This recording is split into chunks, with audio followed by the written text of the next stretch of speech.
All right, we have a few more shows to touch on from the 1960s. Another one that you worked on was The Invaders. The Invaders, yes. That was a science fiction show. Um,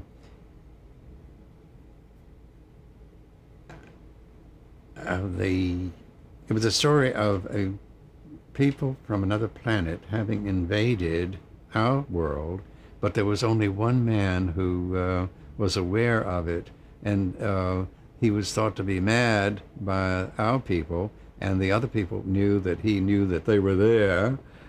It was fun to do, and again, I've forgotten the actor's name, and he was a marvelous actor, and he is still working, and I can't remember his name. The star of the show, Yes, Roy Finn. Roy Thinnis, yes. Don't ever get old, it's boring. How about the show The Interns? The interns, I don't recall actually doing a script on that. I may have done an outline on the interns. I know it was produced by one of my neighbors, and he and Bill Blinn were the producers. But I don't recall actually doing the script. I think it may have just been an outline. And Nanny and the Professor. I did several of those, and those were fun. You know, Nanny was sort of a Mary Poppins character, and she was played by a very charming English actress, and Charles, oh, I forgot Charles' last name, but he was Maureen O'Hara's brother.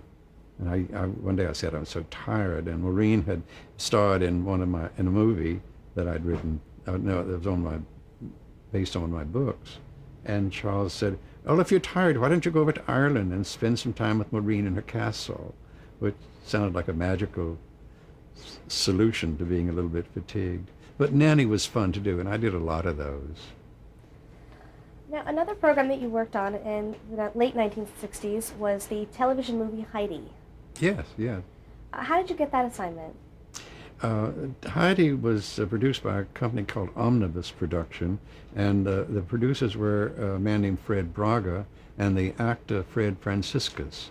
And I think that they might have been looking for a writer and maybe consulted my agent, but at any rate, they hired me, and Heidi was a lovely thing to do work with. In the first place, it's a children's classic, but they were visionary enough to say, let's try to enlarge the story so that it will appeal to more than just children, to adults as well. And so I tried to devise mature characters with some depth.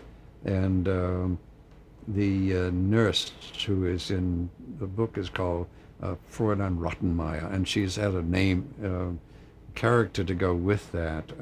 But I softened her and made her a more attractive character. And there's an old grandfather in it, and I gave him some depth. What I did was to give depth to all of the characters. And fortunately, I wrote a good script, and so we were able to attract people like Sir Michael Redgrave, to the father of the Redgrave girls, to do the grandfather. And Blake Edwards' daughter, Jennifer, played Heidi, and we shot it in Switzerland. And this time Fred and Fred Braga and Jim Franciscus were kind enough to allow me to come to Switzerland and help pick out some of the locales. And when you're looking for a locale in the Swiss Alps, it's not difficult. We found an Alp right away. And it was quite successful as a film. I say, and the director was, oh Jesus, he's my good friend. I can't think of his name right now. Del Mann? As Delbert Mann. And Delbert was so supportive that when we got to Switzerland to do the actual film, someone at the network sent some requirements. They sent some notes, and Delbert said, absolutely not, we're not changing a word. And consequently, we were able to do, I think, quite a lovely film. everybody knows the story of Heidi. And all I did was to take characters who might have been thin and cardboard and give them credibility and depth. And there was an interesting after effect of Heidi, which you probably know. There was a game between the Oakland Raiders and the New York Jets on NBC, and it ran over the hour that it was allotted. In the meantime, Heidi had been assured to start at a certain hour. So the network interrupted the final moments of the Oakland Raiders and the New York Jets game and put Heidi on. So there were, all across the country, there was terribly offended sports fans who did not want to see a little girl in the Swiss Alps. They wanted to see the end of the game. And so they jammed the network, the switchboard at the network, and caused a huge outcry. As a matter of fact, there were so many objections that they've never had that kind of reaction before. But it was all kind of fun because it was the first time that I felt in competition with a football team, and I won. But that was, I wish they would repeat that version of Heidi because it really was just lovely. The scenery, you can't beat that scenery. And I did a good job in the script. Delbert did a marvelous job of directing, and the actors were superb. I remember, the actor who was young then, who played Heidi's father, Maximilian Schell. And Maximilian is still around doing wonderful work too. He has gray hair now, but that's not unusual, is it? Well, I read that you were paid quite a compliment on that by the quarterback of the New York Jets, who was asked about the controversy and said that he hadn't seen Heidi, but they heard it was quite good. Oh, was that Joe Namath? Yes. Yes, I heard that too. Another program that you wrote for 1969 was CBS Playhouse. Yes. Appalachian Autumn. Right. Talk a bit about that one. Well, once again, I drew on my own background to write something, and instead of the mill town that I grew up in, I wrote about a coal mine, and a young man who has some talent as an artist has to decide whether to become a coal miner or to pursue his dream, his artistic life. And there was a marvelous school teacher in the script, and it was directed by Martin Manulis, who is one of the great directors from the golden age of television, when we all started out back in the 49s and 50s. He directed or produced it? Produced it. I'm sorry. The director was somebody else. Can't remember his name. William Graham? Billy Graham, yes. I don't know why I should be interviewing you, don't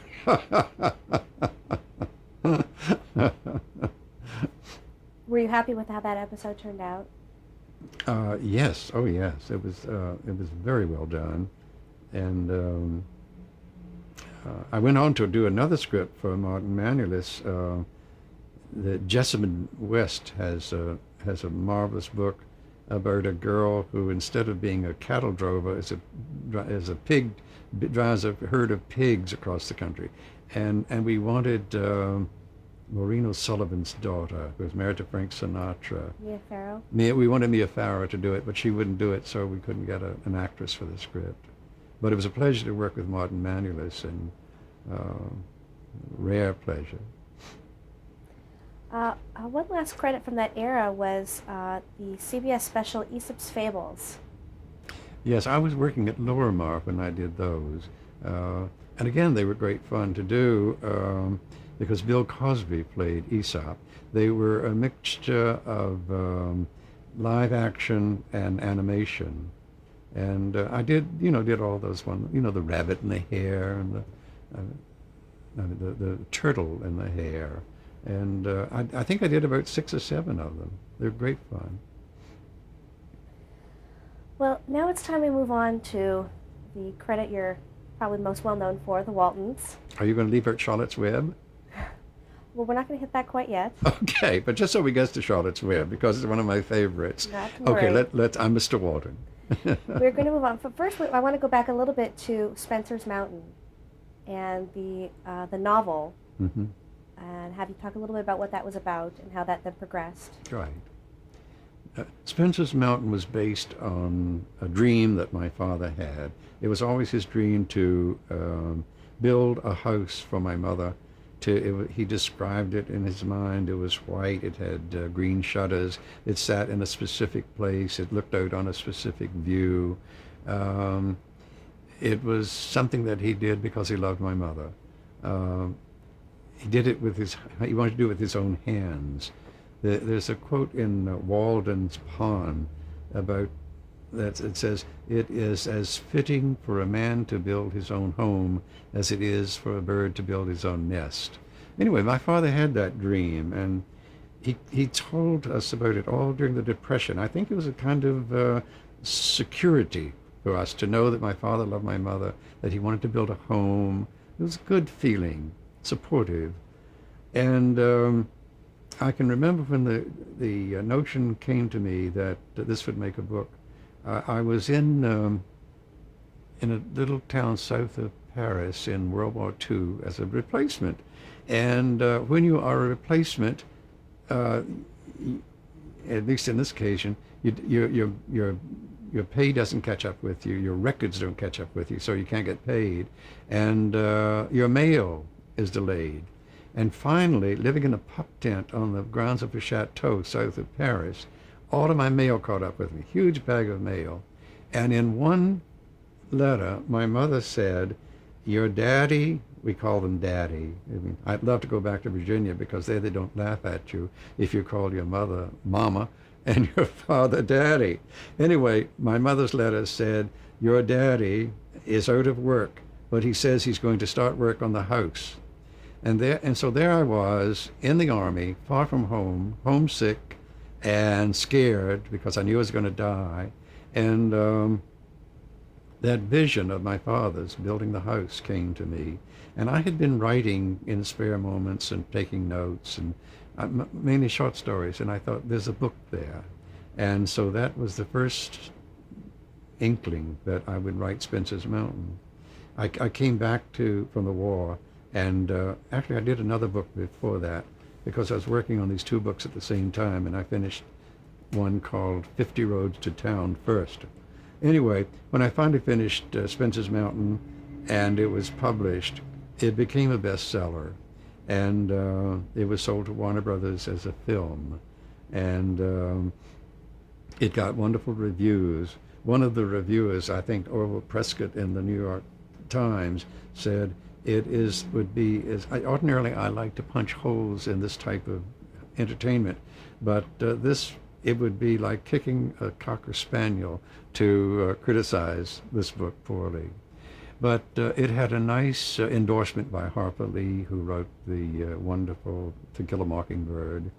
And John Kennedy was president then, and he selected it, or somebody on his staff selected it as being representative of American culture, and included it in a library that he had assembled and gave to 100 heads of states around the world.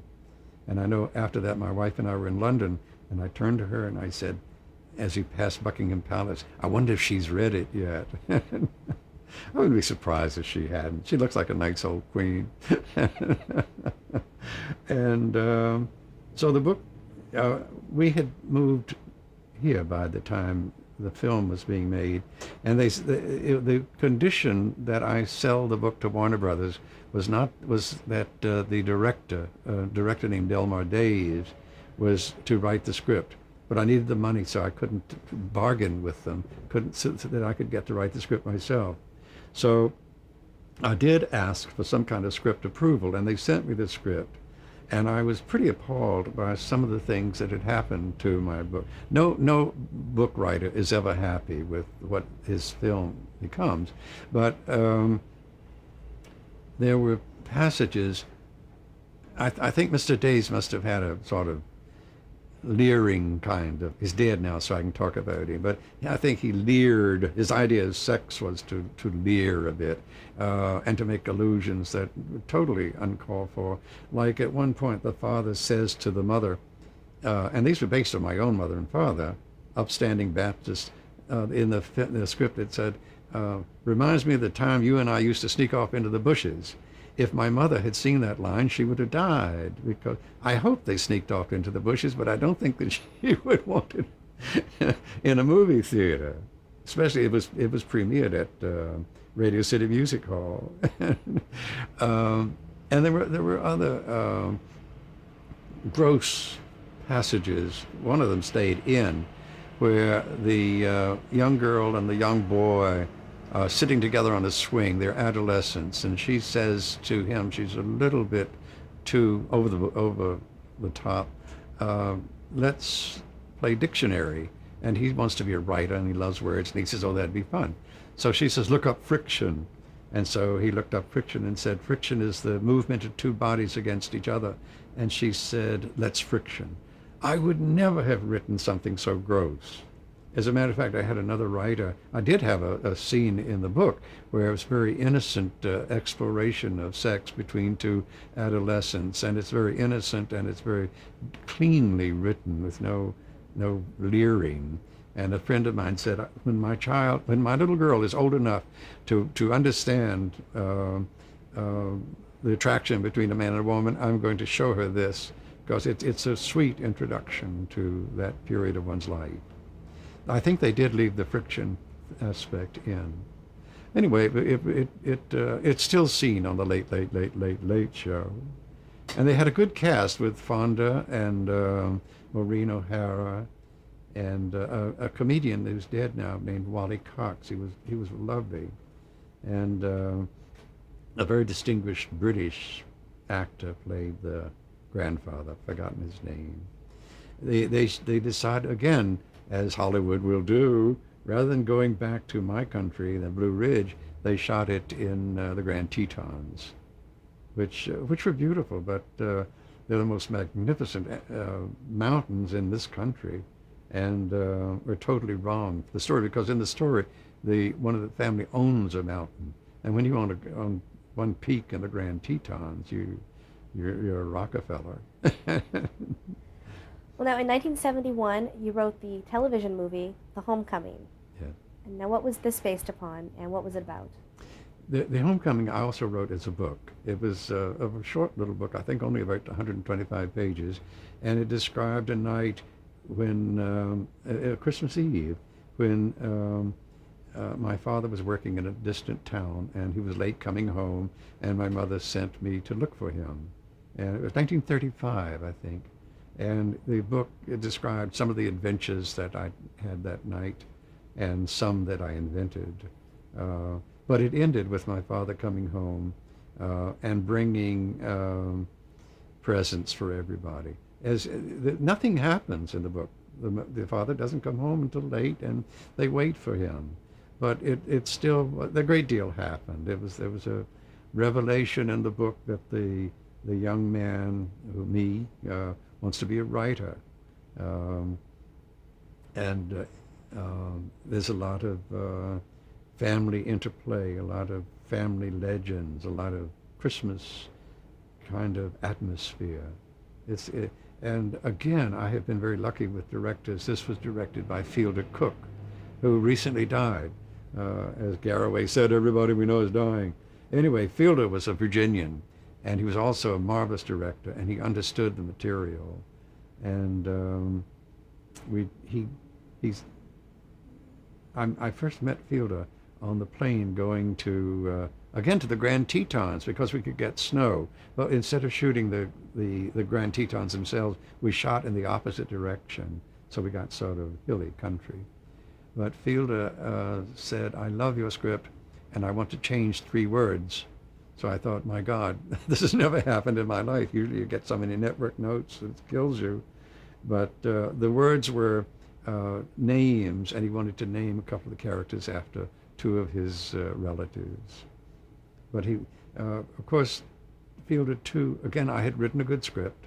we had wonderful actors, and we had a wonderful location, and we had a great director. So specifically, we had that wonderful Patricia Neal, who had had a stroke prior to this, and was living in London with her husband Roald Dahl. And but when we offered her the script, she took it, and she arrived from London with every word memorized, and did an incredible job of playing a character based on my mother. Even when we had arranged the schedule so that Pat wouldn't have to go to the on location. We thought it might be difficult for her, but she said, "Of course I'm going," and so we had to rewrite some scenes to make Pat in them, simply because she insisted on going on location. What a lovely woman! Deep, that bass voice of hers is beautiful. Years later, she was in town, and she discovered that my mother was coming the next day, and she had betrayed my mother, and she wanted to meet her. So she was on her way to Newfoundland to shoot a film, and she said, "Let them wait. I'm going to wait and see your mother." And so when my mother came, I took my mother over to the hotel where Pat was staying, and Pat said, "Get out of here. I know you. I want to get to know your mother." So I left her there for 2 hours, and when I went back, she and my mother would become great chums. Which is, there was a chasm there. I mean, my mother was a well, not broadly educated, but a nice, sweet woman, country woman. Pat had been shot 16 movies. She'd had an affair with Gary Cooper. She'd lived all over the world. So I thought, what are these ladies going to talk about? It turned out they'd had a wonderful time. Anyway, that was Spencer's Mountain. Fonda, I did get to know a little bit, and he said, I took this role from reading the book. And he said, when I signed it, I had not read the script. And he too had been troubled by some of the vulgarities that were in the film. But still, people love the films. I hear from, even today, people who, I just come back from Elyria, Ohio, where I was the guest of the Sherwood Anderson Foundation, and I read from some of my books and did some little talks. And so many people there came up and said how much they loved Spencer's Mountain. So I didn't tell them it was vulgar. Now, on The Homecoming especially, since the characters were... Excuse me. Do you have to go, darling? I'm sorry. Can you stop the film? Yeah, stop it. All right. We were talking about the television movie The Homecoming, and because so many of the characters were based on your real-life family, how difficult was it to cast those actors in those roles? It wasn't difficult because we chose, every actor was perfect for their role. Patricia Neal had this down-to-earth, intelligent, bright quality that I wanted to be reflected of my mother. Andy Duggan in that role was very expressive of my father. The grandparents, Ellen Corby and Edgar Bergen, were quite marvelous, and the children were especially good. A casting agent named Pat Polifroni did cast all the children. We only looked at them once and said, yes, wonderful. But I was most thrilled to get Richard Thomas for the role of John Boy, because I had seen Richard in a movie called Red Sky at Morning, and it was wonderful. He did a wonderful acting job, and I didn't know it at the time, but he'd been acting since he was 6 years old. He did a stage play called Sunrise at Campobello when he played the 6-year-old Franklin Roosevelt. He was marvelous, and as it turned out, he was perfect in the role. I often said that he made a better John Boy than I did of being me. But he's a very intelligent actor, and he drew, I think, a great deal on his father's upbringing on a farm in Kentucky, and he was just perfect. I had never a quarrel with Richard. Why did you decide to choose the last name Walton? Where did that come from? Well, when I sold my book Spencer's Mountain to Warner Brothers, they claimed, rightfully so, that they had bought all rights to it, including the names. And because Spencer's Mountain was still viable as a film, they felt that they asked us to change the name of the family and the characters' names. And so there had been some Waltons in my family way back, and also I thought the name Walton sounded sturdy and Virginian and American, and it proved to be workable. There was one. I was going to say it was one of those things where everything fell into place nicely. All the parts made a perfect whole. How was that movie received by audiences, The Homecoming? It was a beautiful reaction. I think the story reminded people a lot of their own experiences, or the way they might have wished that their own experiences had been. And so they reacted with letters and telephone calls. We had a flood of audience reaction. And also, what was important, most important, is that the chairman of the board of CBS saw it and was moved by it. And he said to someone, "We've been taking from the barrel too long. Let's put something back and turn this into a series." So when the chairman of the board of CBS says that, you make a series, and which we did. And so that the people in The Homecoming then became, the Spencers became the Waltons. How long did it take to develop the series after the television movie? Not terribly long. There was some hesitation at CBS. They didn't know whether they wanted a half-hour show or a 2-hour show or a 1-hour show. So it became a 1-hour show. Once that was done, it got around the industry that this was a show about poor people living in the Depression years in the backwoods of Virginia. And everybody said, well, that won't last. And consequently, I had practically no interference in doing the scripts. They let me alone, which is again a great luxury. And once in a while I would get some notes from minor executives at CBS. And half the time I just say I don't have time to do those.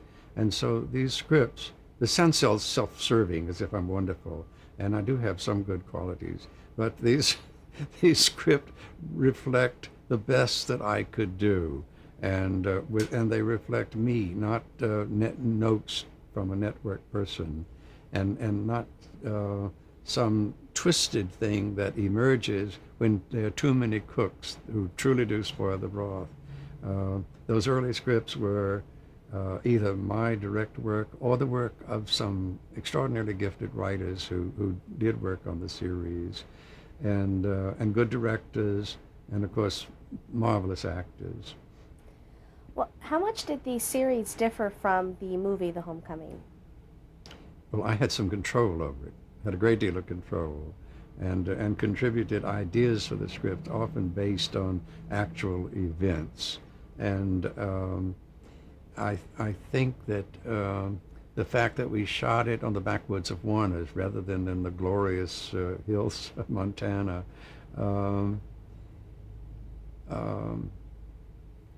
I think there was I was going to say there was a certain devotion to the characters, but also the Spencer's Mountain characters were devoted to their roles.